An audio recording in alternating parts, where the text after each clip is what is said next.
Hello everyone. Once again welcome back to my YouTube platform English with Vipul sir. और आज अपने crash course जो कि 12 Bihar board के लिए हमने स्टार्ट किया 1 अक्टूबर से, उसका डे 5 है जो कि आज 5 अक्टूबर है। और जैसा कि आप देख पा रहे होंगे हेडिंग में objective questions concepts literature plus grammar. तो आज जो वीडियो है इसमें काफ़ी इंपॉर्टेंट ऑब्जेक्टिव्स को डिस्कस किया गया लिटरेचर ग्रामर का, जो कि आपके बोर्ड एग्जाम्स के अंदर ऑलरेडी मल्टीपल टाइम्स पूछा हुआ क्वेश्चन है, या फिर होपफुली इस बार आने का चांसेस उन क्वेश्चंस का है। मतलब यहाँ पे जो हम लोग डिस्कस करेंगे वो उन्हीं क्वेश्चंस को डिस्कस कर रहे हैं, किया है या आगे करेंगे, जो अपने एग्ज़ाम पॉइंट ऑफ व्यू से काफ़ी इंपॉर्टेंट हैं, उनके एग्ज़ाम में आने के चांसेस काफ़ी है, वो आपको नॉलेज भी देंगे और मार्क्स भी देंगे। तो चलिए बिना देर के शुरू करते हैं। और सबसे पहले छोटी सी बात कि अगर आप चैनल पर नए हैं तो काइंडली चैनल को सब्सक्राइब कर दीजिए। तो वीडियो अच्छी लगे तो अपने फ्रेंड्स के साथ भी शेयर कीजिए, इसको लाइक किया कीजिए, कमेंट्स दिया कीजिए। कमेंट्स अगर आपको कुछ कमी लगे तो वो बताइएगा, कौन से टॉपिक पे वीडियो चाहते हैं वो चाहिए तो वो बताइए, है ना, ताकि आपको उनको कॉन्सेप्ट्स को क्लियर किया जा सके और धीरे धीरे हम लोग भी अपग्रेड होंगे। ज़रूर अगर आपकी दुआ रही तो ज़रूर हम लोग अपग्रेड होंगे। फ़िलहाल जो है उससे काम चलाते हैं और चलेगा नहीं, इससे काम दौड़ेगा। देखिए सबसे पहले तो मैं एक बात कर दूं कि बहुत से लोग सोच रहे हो कि यार सभी जगह क्रैश कोर्स लॉन्च हुआ है, काफ़ी टीचर्स अच्छे से टीचर्स आपके बिहार में आपको क्रैश कोर्स उन्होंने लॉन्च किया है, सब लोग पढ़ा रहे हैं बहुत बेहतर तरीके से आपको। तो सब ने लगभग सब ने पहले दिन दूसरे दिन केवल डिस्कशन किया क्वेश्चन का पैटर्न, पेपर का पैटर्न, सिलेबस। और मेरे यहाँ पे सीधा उल्टा हुआ, मैंने सीधे डे 1 से क्लासेज आपका शुरू कर दिया। आप सुनो यहाँ पे कैसे उल्टा, और यार कुछ सिलेबस मालूम नहीं है क्या है कैसे है। देखिए मैं ऑलरेडी बता दूं कि सबका अपना अपना तरीका होता है, तो बस अपना ये वार्म अप है। अभी पहले हम लोग अपने आप को तैयार करें, कुछ बेसिक चीज़ों को जान जाए, और तब हम लोग देखेंगे, क्योंकि मूवी बाद में चलती है, पहले ट्रेलर चलता है। और ट्रेलर में अगर ये सब कुछ जान जाएंगे तो फिर सारा मज़ा ख़राब हो जाएगा, है ना। तो देखते हैं आगे क्या क्या होता है। अभी पूरा का पूरा बाकी है।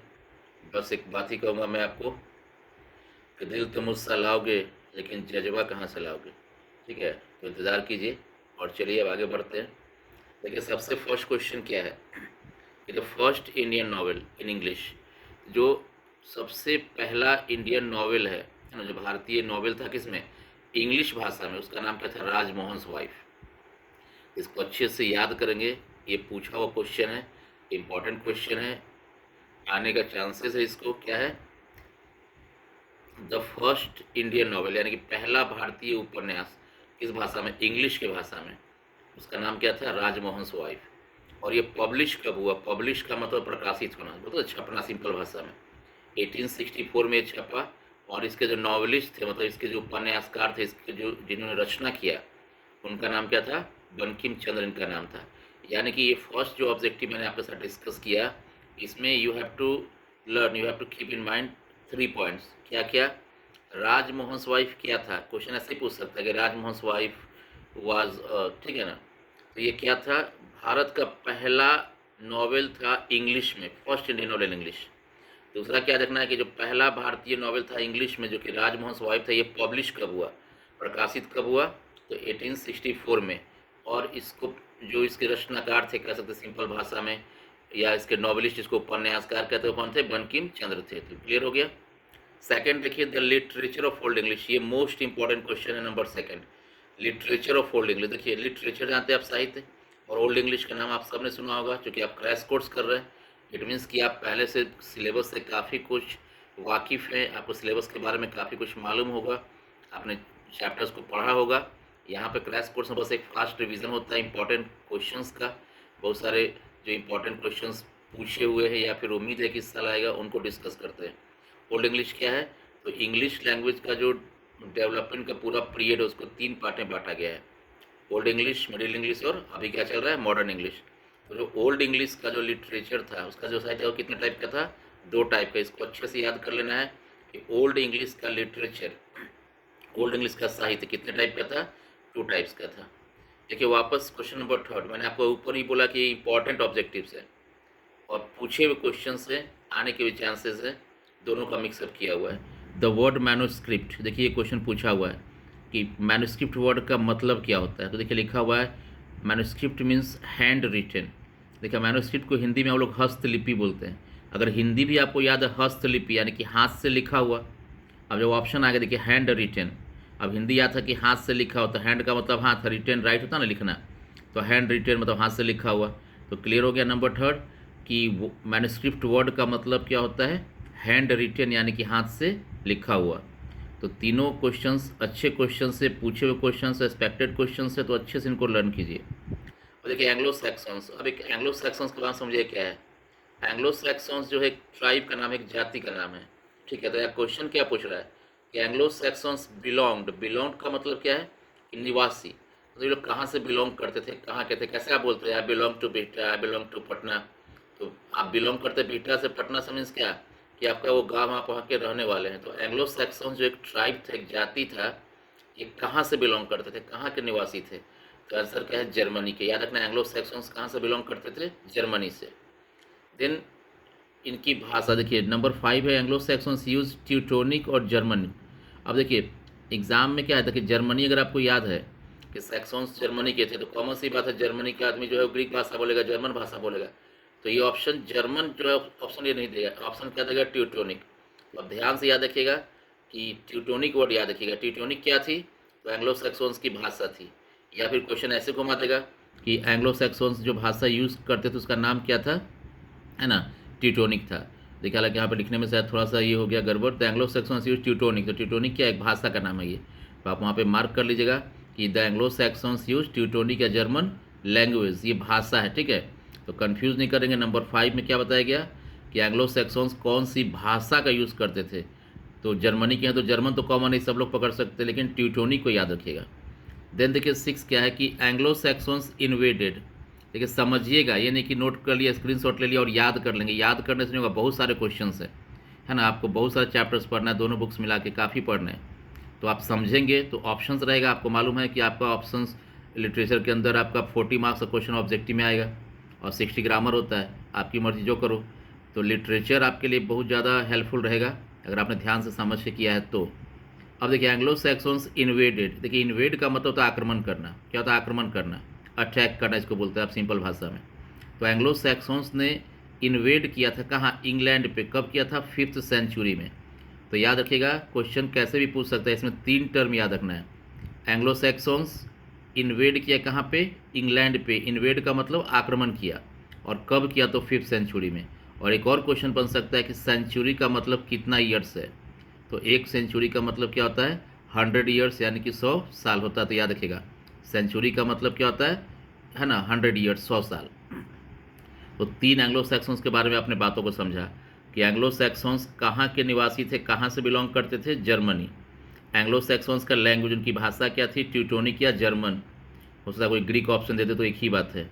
फिर एंग्लो सैक्सन्स ने इंग्लैंड पे अटैक कब किया, तो 5th सेंचुरी में। और इसी में क्वेश्चन है सेंचुरी, 1 सेंचुरी इक्वल टू कितना होता है, 100 ईयर्स, इस बात को ध्यान रखिएगा। अब देखिए नंबर 7 बड़ा ही सरप्राइजिंग क्वेश्चन है, बड़ा ही अच्छा क्वेश्चन है, पूछा हुआ क्वेश्चन है, क्योंकि मैंने बार बार आपको ये बोल रहा हूँ कि जो भी क्वेश्चंस यहाँ पे ये मोस्ट इंपॉर्टेंट क्वेश्चंस का लिस्ट है, कलेक्शन अच्छे क्वेश्चंस के हैं, तो इन पर फोकस कीजिए, इनको समझिए अच्छे से, पहले हिंदी जरूर समझिएगा और इसको जहाँ याद करने वहाँ याद कीजिए। जैसे ईयर है कि बुक पब्लिश कब हुआ 1864 में, तो याद करने का चीज़ है, बट समझे रहेंगे तो ऑप्शंस देख के फट से याद आएगा। देखिए हम सब जानते हैं क्या कि अंग्रेज चला गया अंग्रेजी छोड़ गया, डायलॉग हमारे घर परिवार में गांव में चलता रहता है।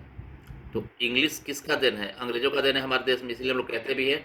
एक क्वेश्चन भी बनता है कि इंडियन इंग्लिश किसके क्लोजर है, यानी कि हमारा जो इंडिया का इंग्लिश है वो किससे मिलता जुलता है। तो हमारा इंडिया का इंग्लिश किससे मिलता है, ब्रिटिश इंग्लिश से।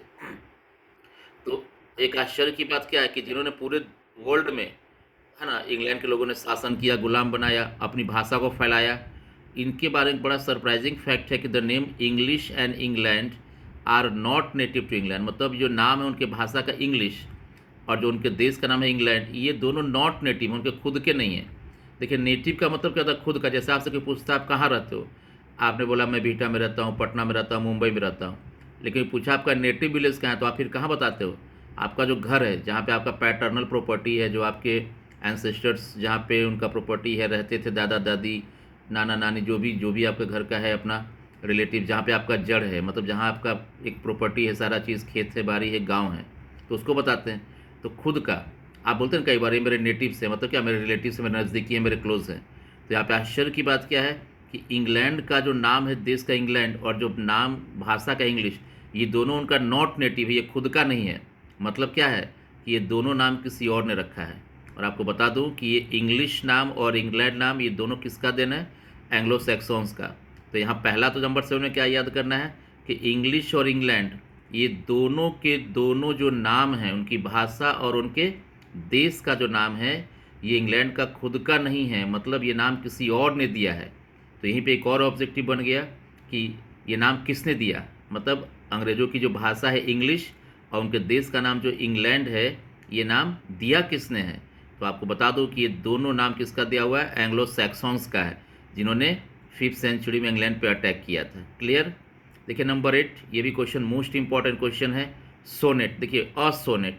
तो देखिए सोनेट रियल में क्या है? It is a type of poem. Sonnet क्या एक तरह का पोएम है, एक कविता होती है। तो इसमें जो क्वेश्चन पूछता है, बेसिकली जितना बार ही पूछा है, एक ही क्वेश्चन पूछा है, रिपीट किया है बार बार कि सोनेट में कितने लाइन्स होते हैं। तो देखिए लिखा हुआ है, sonnet is a type of poem having 14 lines. तो याद रखना है कि सोनेट क्या है? तो एक तरह की कविता है, और सोनेट भी कितने लाइन्स की पोएम है? तो 14 लाइन्स की पोएम है। इसके बारे में बहुत डिटेल्स देखना हो तो सोनेट का मेरा वीडियो है, आप वहाँ जाकर देख सकते हैं। लेकिन फिलहाल एग्जाम पॉइंट ऑफ व्यू से अगर मैं बात करूँ, तो अभी तक बार बार ऑब्जेक्टिव बस एक ही बात पूछा है कि सोनेट में कितना लाइन होता है। तो सोनेट में 14 लाइन्स होते हैं। सोनेट है क्या? तो टाइप ऑफ पोएम, एक तरह की कविता है। देखिए नंबर 9, द इन्वेंशन। सब जानते हैं इन्वेंशन का मतलब क्या है? आविष्कार, है ना? क्या है इसका मतलब? आविष्कार। तो जो इन्वेंशन है, यानी कि जो आविष्कार है किसका? Printing press. अब देखिए मैंने लिखा है प्रिंटिंग प्रेस। हो सकता है एग्जाम में प्रिंटिंग मशीन दे दे, हो सकता है एग्जाम में प्रिंटिंग टेक्नोलॉजी दे दे।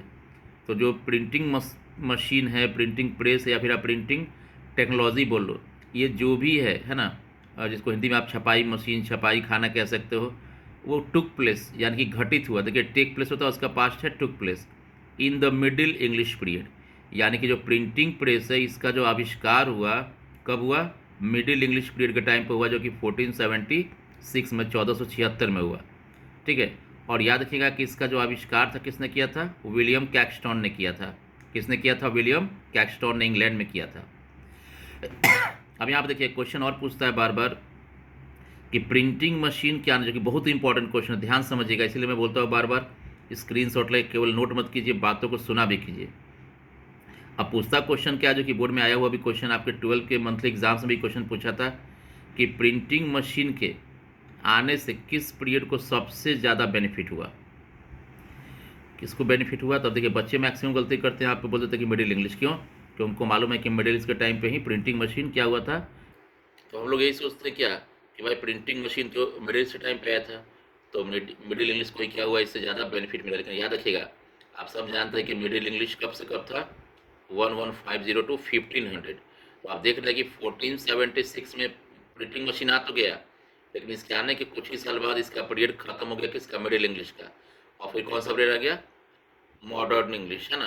अभी मान लो आप अभी क्लास में हो, है ना, अब आपका क्या है? अब अंत है, आप लोग यहाँ से जा रहे हो, 12 आपका बोर्ड आ रहा है, आप जाओगे 3-4 मिनट बाद आप अपने अपने अलग अलग जगह पे चले जाओगे।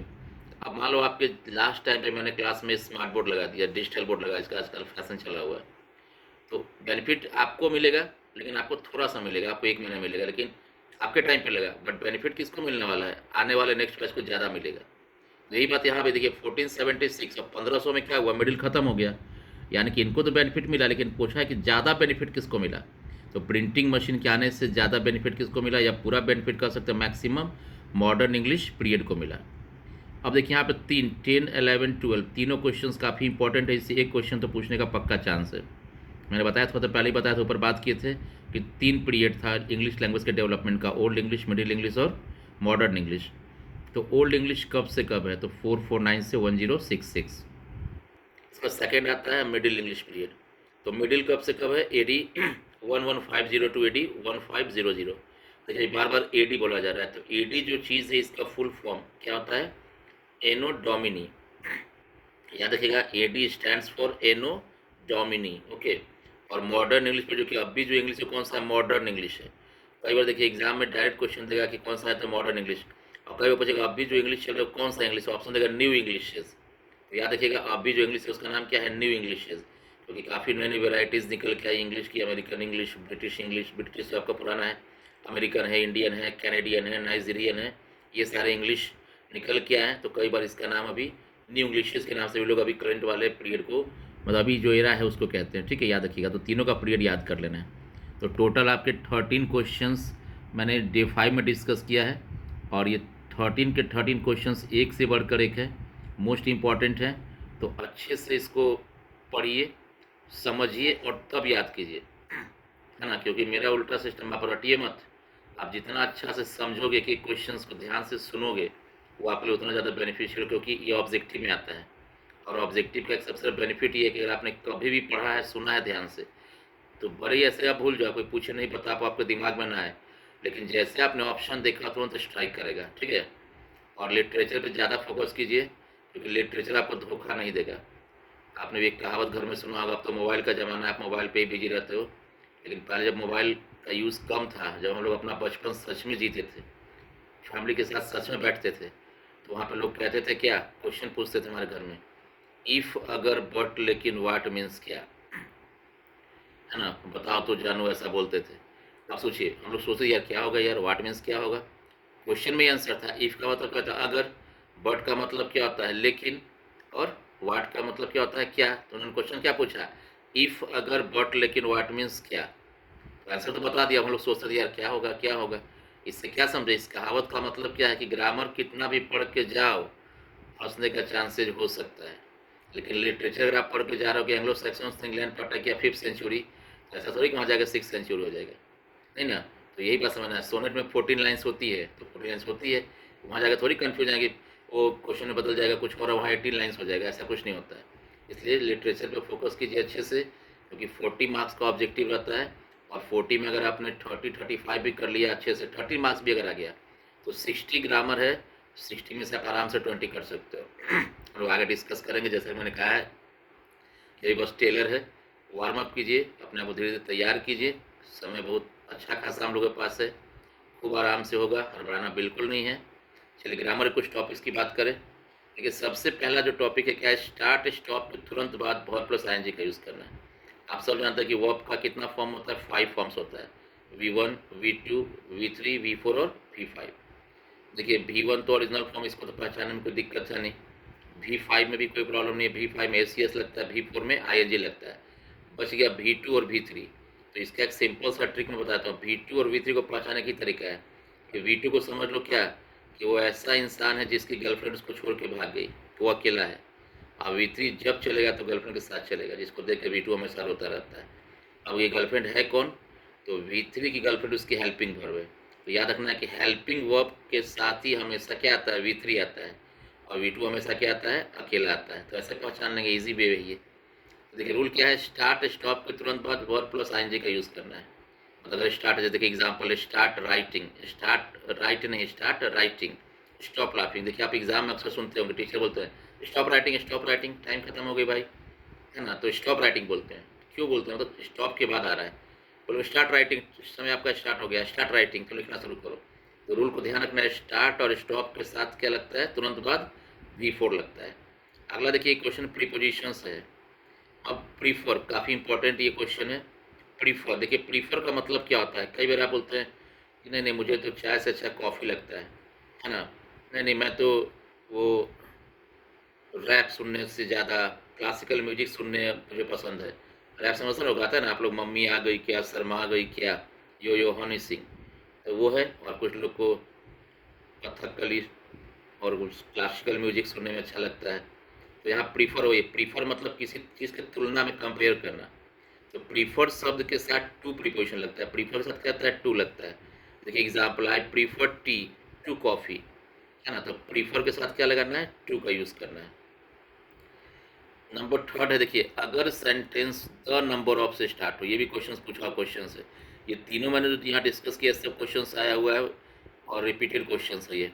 अगर सेंटेंस द नंबर ऑफ से स्टार्ट हो तो वर्ब क्या होगा, सिंगुलर, याद रखिए द नंबर ऑफ, तो वर्ब सिंगुलर, और अ नंबर ऑफ तो वर्ब प्लूरल होगा। देखिए द नंबर ऑफ बॉयज़, अब लोग क्या करते हैं, बॉयज़ देखते हैं तो बॉयज़ देख के फट से यार बढ़ देते हैं। तो आप ध्यान दीजिए, हड़बड़ाइए मत एग्जाम में, कॉन्सेप्ट एकदम क्लियर लेके जाइए।